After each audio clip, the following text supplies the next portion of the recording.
વડાપ્રધાન નરેન્દ્ર મોદી ફરી એકવાર ગુજરાતની મુલાકાતે આવશે। તેઓ આગામી 14 અને 15 ડિસેમ્બરે સરહદી જિલ્લાના કચ્છમાં રોકાશે। તેઓ ગુજરાતમાં 2 દિવસ રોકાણ કરશે અને કચ્છમાં સોલર પ્રોજેક્ટનું ખાતમુહૂર્ત તથા ડિસેલેશન પ્લાન્ટનું ઉદ્ઘાટન કરશે। નોંધનીય છે કે ગત 30 નવેમ્બરે દેવ દિવાળીએ વડાપ્રધાન નરેન્દ્ર મોદીએ કચ્છ ખાતે વિશ્વના સૌથી મોટા એનર્જી પાર્કના શિલાન્યાસ અને માંડવી ખાતે એક નવા ડિસેલિનેશન પ્લાન્ટનું ઉદ્ઘાટન કરવાનું હતું, પરંતુ તે કાર્યક્રમને કોઈ કારણસર મુલતવી રાખવામાં આવ્યો હતો।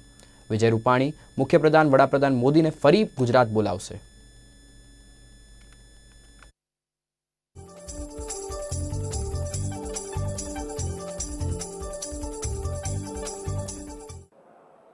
વડાપ્રધાનશ્રીના હસ્તે 15મી તારીખે કચ્છમાં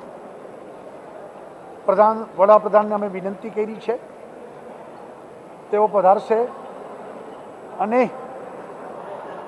રિન્યુએબલ એનર્જી એટલે કે સોલાર અને વિન્ડ આપણા બોર્ડર વિસ્તારના રણમાં 30,000 મેગાવોટ દુનિયાનો સૌથી મોટો પાર્ક રિન્યુએબલ એનર્જીનો એનું ખાતમુહૂર્ત થશે અને ગુજરાતમાં પ્રજા માટે આપણે એક પ્લાન્ટ દહેજમાં L&T દ્વારા GIDC ઉદ્યોગો માટે ડિસેલિનેશન પ્લાન્ટ ચાલુ કર્યો છે। હવે પ્રજા માટે એટલે કે ખેડૂતો